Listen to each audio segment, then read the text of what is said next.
Because the stuff wouldn't be in here. All set? Yeah, so I had to. Good morning. This is the meeting of the Downtown Facilities Special Committee. It's Tuesday, December 10th. It is 9:04 a.m. and we're going to open the meeting. There will be a change to the agenda. We are going to have an executive session at the end of this, and I'll read that reason for that at that time.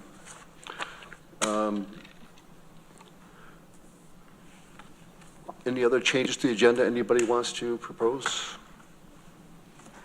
We're good.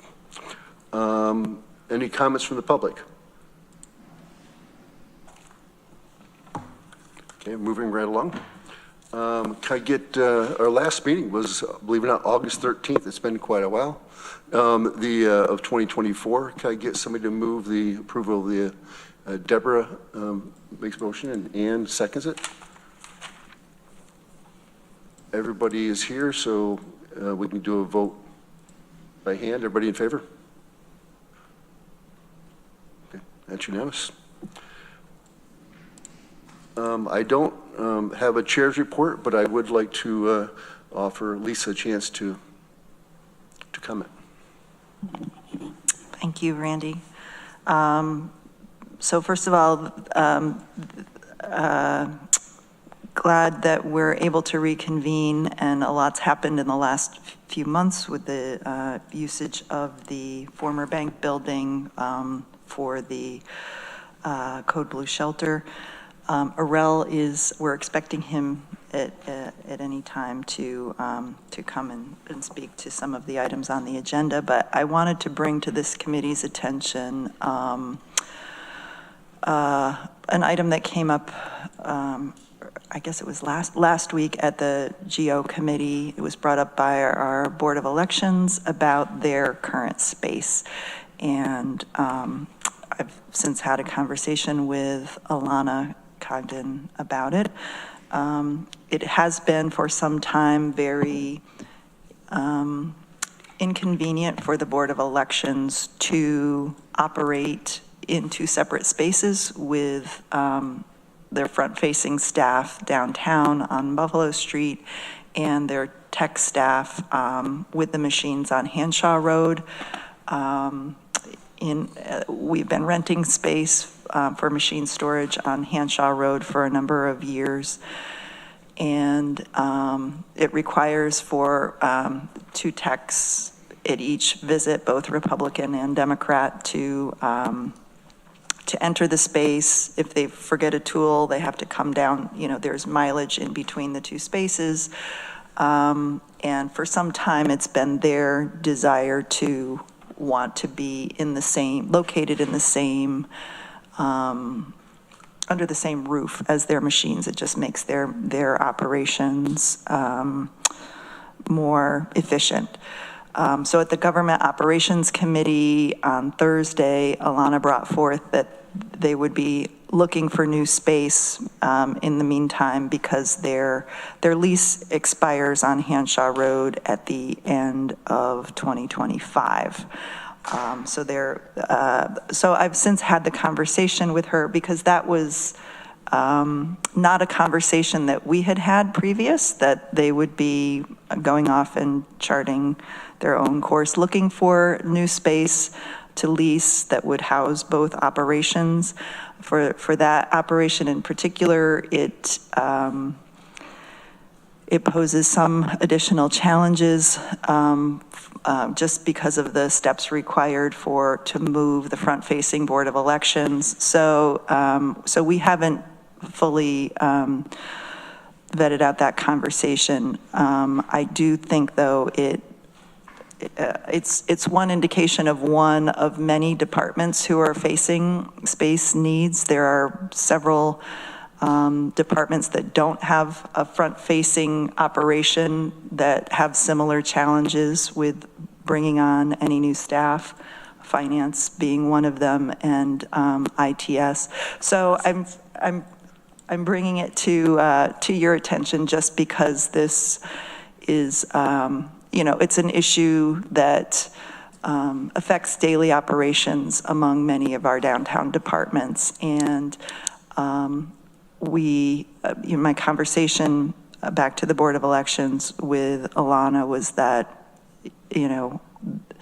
this committee is functioning with all deliberate speed, and the solution to this space problem is the center of government, where both the Board of Elections operations and their machines would be reunited, and they would be able to function under one roof. And it's just a question of when that construction will take place, because if that would be the preferred and ideal solution, rather than them having to make an interim move in the meantime to solve this issue. So I just wanted to bring that to your attention because it was brought up at the GO committee. Deborah? Yeah, so I've got some questions. Are they trying to find a space where they can put front-facing and machines all in one place downtown? I don't know if they're looking solely at downtown. And I mean, there's plenty of space at the mall. yes, sure. And then another thing, I guess this is confusing to me because it's my understanding that we own the building C. Yes.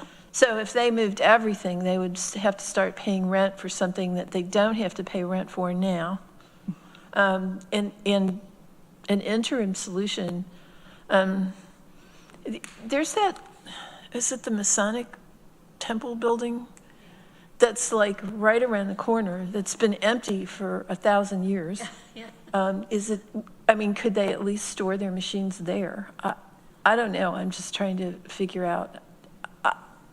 I find the speed at which this committee has had to move frustrating. I'm sure I'm not the only one.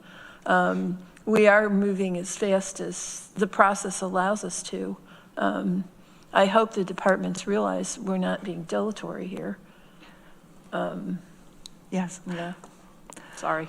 No, to respond to that, I don't think that was, I wasn't meaning to imply that, and I agree that there have been, every step that this committee's had to take has been for a reason. I just wanted to bring it forward and also close the loop from the GO committee, because I was not aware that was going to be discussed at the GO committee, and they have a year before their lease is up on Hanshaw Road. So, there will be a point at which we have to determine, are we going to renew that lease or look for a different option for that storage. But yes, your point is well taken.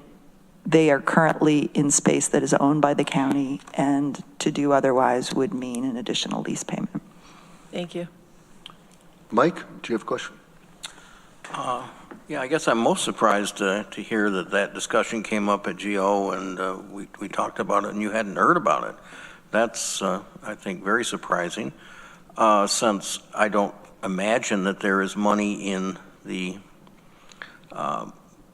in the Board of Elections budget for new space. So I'm glad you're talking to them about it. There's nothing wrong with leasing some space. And there's first-class office space fairly close to our complex here that's often on the market to rent. Lisa, I know I've had chats with you about this, and you mentioned that we've got some space also in some other county buildings that has become available. The center of government, I know that there were people, certainly on this committee, that wanted to push this as fast as possible. But Randy, as you said one time, it's a luxury. And that's true. It's something we should have. We don't have to have. There are alternatives. And a good example is having to use the Key Bank building, which is going to be looked at, has been looked at now for the Code Blue shelter for at least this winter. When we had already decided not to look at it for future uses because we were so anxious to move forward with the Center of Government building. But I just think it wouldn't hurt us to lease some space for some of the departments that need some more people space close by. And as I said, there are office buildings fairly close to us. Thank you. Mike, Veronica, did you have something? Yeah, can you remind us when, I know it's a guess, but when the Board of Elections might expect to move into a new center of government? So isn't like how many years, if they were to use an interim space, for how many years would that be for? I'd have to look to Arel for an update on the timeline, which I think we're going to get to later in the meeting. Okay. I guess, well, while Arel comes up, maybe, I don't know, I'm not in charge of this meeting. I don't have an immediate thought either way of what we should do for the Board of Elections, but it seemed like the factors that seem important are for how long do they have to hang on with maybe problematic space. I guess, do they have the option to simply renew the lease at the place they're at? Yes, Okay. and there hasn't been a material change in their staffing. It has been, I've known for some time that their desire and ultimate goal would be to be under one roof. It made it challenging this year in a presidential election with additional staffing that they had to bring on to cram into their current space. But that has not been, it was not materially different than previous presidential elections. So, it may be helpful to have them speak to you directly about their ability to continue to make do and for how long that would need to happen. Okay, yeah. I'd just be interested to know some of the cost and benefits of moving or staying, and cost of the being under two roofs in terms of money for mileage, but also people's time going back and forth when they might not have to. I don't know what would be the best solution. I also love the idea of seeing if there's other unused downtown building space owned by whoever, if we can find, if there is some, what do you call it? Some good for the community use of it that we can brainstorm about. I like keeping those ideas in the air. Thank you. Ann? Yeah, I know we're going to have a presentation or at least talk about the two-year view of the center of government. It's on our agenda. I'm just leaning towards, listening to that, but also thinking about all the departments, finance. I mean, there's a lot of us have had tours or been in the departments and heard from the departments, seen. And so I'd like to see how we could proceed expeditiously, but in a methodical way, in a thoughtful way with the center of government. I'd like to try not to be shifting around too many things. And I know I'm speaking for Arel, but I know a little bit about moving, what it takes each time we renovate the key bank building, or if we're moving, the machines for the Board of Elections. That's going to take facilities, time, and staff, and materials and money. So if we can just do the least amount of that and focus on that, because we know that we've taken a pause in this committee because, and in a good part because of sheltering, Code Blue sheltering issues. So that each time that takes away from us proceeding forward. Thank you. Thank you. It would be nice to get a tour, actually, of the handsaw location. I'm just curious to see what that looks like up there and how much space they actually are using. We have an empty floor in the mental health building, correct? And is that, they're not paying rent any longer, so we should be, that's an empty floor, right? How many square feet is that? About 7,400. So we could move entire departments there without a problem, right? I mean, it's our space, right? Yes. So I mean, it's our space to use, right? I mean, Yes. okay. Have So I to mean, that's, we could, maybe that's part of the plan of this committee is to talk about things like maybe the planning department should move completely over there. I'm just not saying them, but maybe they should move and create space in the basement so we can, the floor, so we can do whatever we want to do downstairs. We got two more, unfortunately, legislators coming. So I mean, we should talk about the space that we do have before we rent another space, is my point. Mike? Just to say, we got to keep parking in mind. Parking at the mental health building is not terrific. Not existent. No. Okay, enough of that discussion? Okay. So going back to, and that's what I had next, actually, this is my item, a customer parking study discussion. We talked a lot about employees and their parking. Nothing against employees, but I think our constituents are more important. And I would like to know if there's ever been somebody like the Office of the Aging tracking the number of customers actually coming into their facilities or other departments, whether it's the assessment office or Board of Elections, to understand what the parking is that we're going to need here for access, understanding that people don't come all at the same time, obviously. But I'd like us to know how much parking we need for people that are coming to this center building where all these services are going to be. And then we're going to have, that will determine also the size of our building and how much parking we're going to have for our employees and even the design of the building. So I don't know if anything's ever been done. I know we're doing there was a parking study of our, a traffic study and commuting study of our employees, but nothing's been done for constituents to my knowledge. So I was curious if there ever was. I can only speak from my personal experience when I was the director of the Office for the Aging, and we were moving from the basement of the courthouse to the West State Street, Martin Luther King Street location.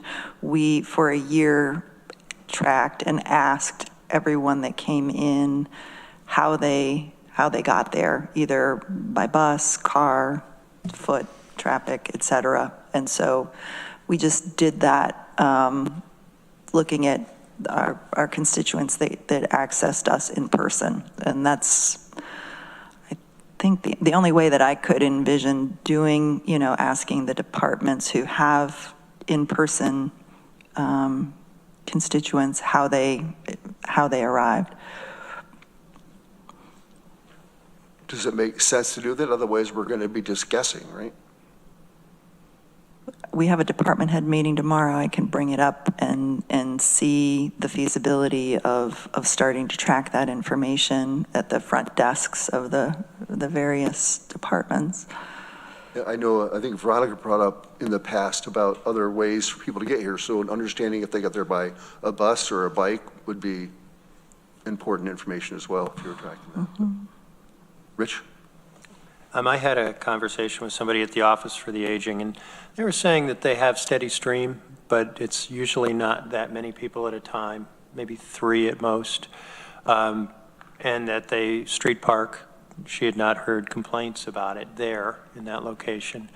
But we also just had sort of a blue sky discussion about, could you do something with this fancy internet thing we now have where we could have some designated parking that employees could reserve for appointed, customers coming in, and that you have actually a few off-street parking spots to make sure it's accessible for people coming to the Office for the Aging or other services. I thought that was an interesting idea. Thank you. Deborah? Yeah. I'm not sure you meant to say that constituents or customers are more important than our employees, but I don't want that. I'm sorry? I did mean to say that. Well, As far as parking is concerned. most emphatically disagree. Our employees, we're dead in the water without our employees. I also don't think that a center of government is a luxury when we have employees sitting in closet-sized cubicles, and we can't afford to hire additional staff that our departments desperately need because we have no place for them to sit. You know, speaking for myself, in this planning process, I do not think anyone's more important than our employees. Thank you. Welcome. Anybody else? Veronica?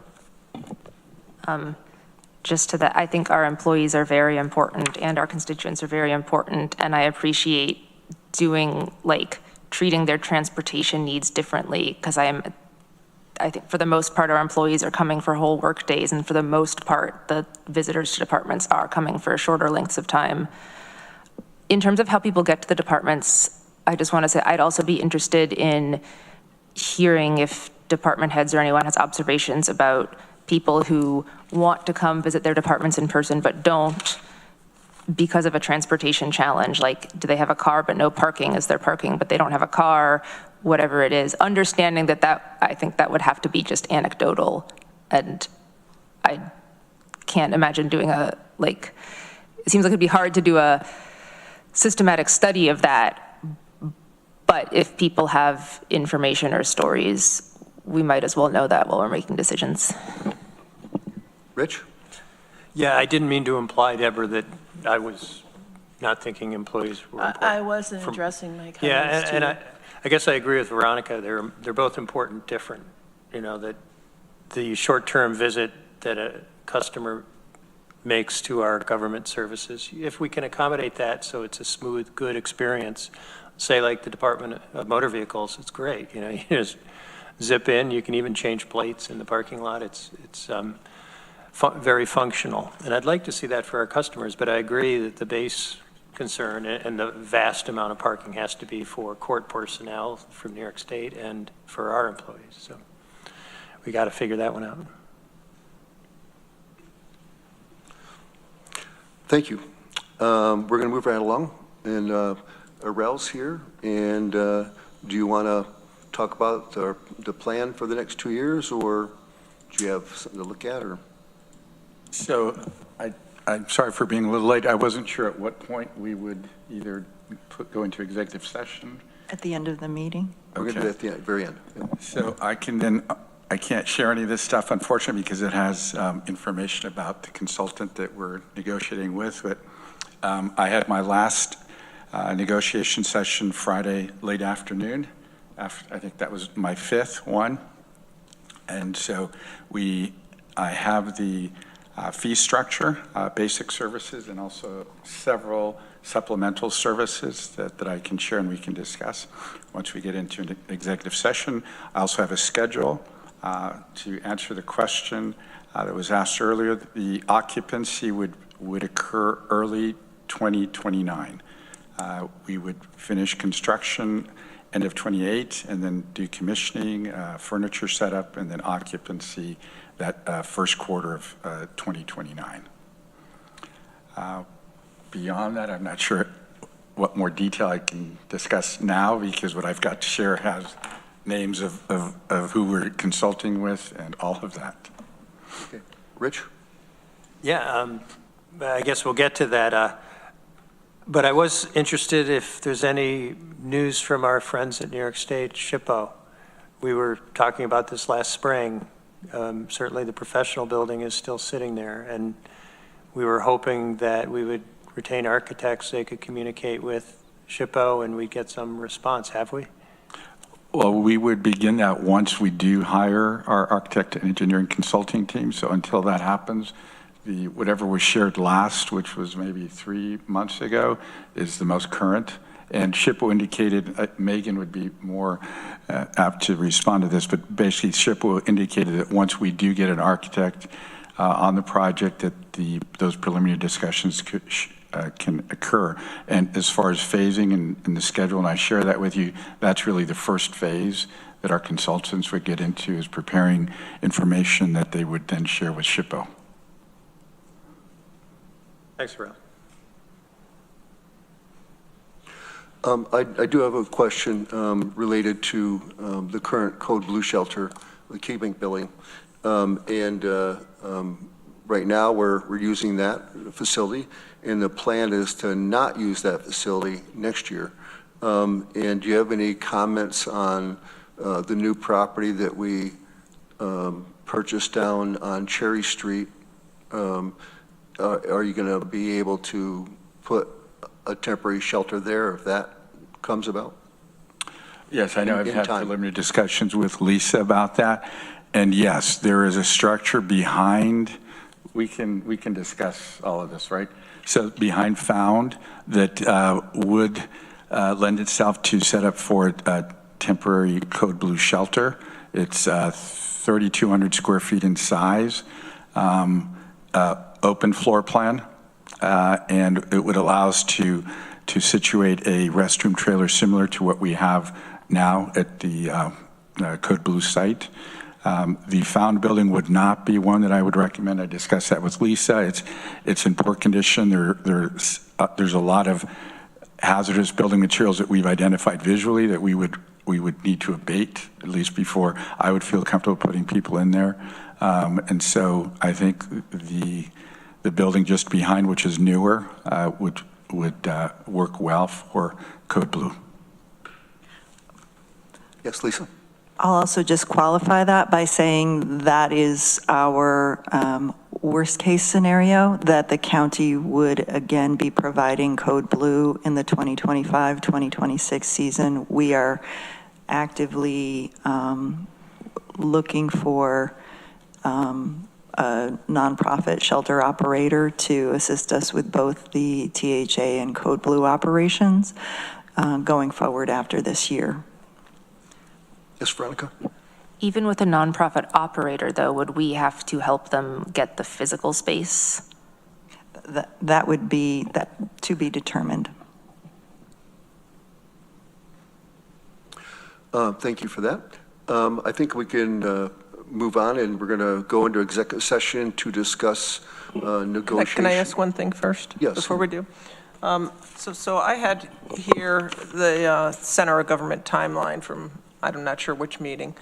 Is this something that, so I'm suggesting that we have this in every agenda, and then we can tick off, I mean, as far as I can tell, we're on our timeline, but if this maybe could be included just in every agenda, and so we can just see how we're going along, would that? We're actually going to talk about that a little bit in executive session, I think. Okay. And then we can update it. I agree. All right, thank you.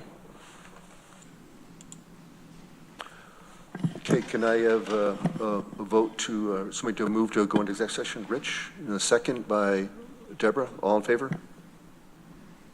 And we won't be taking any action when we come out. And the purpose was? Purpose for negotiations and with contractors and contracts. Contract negotiation, okay.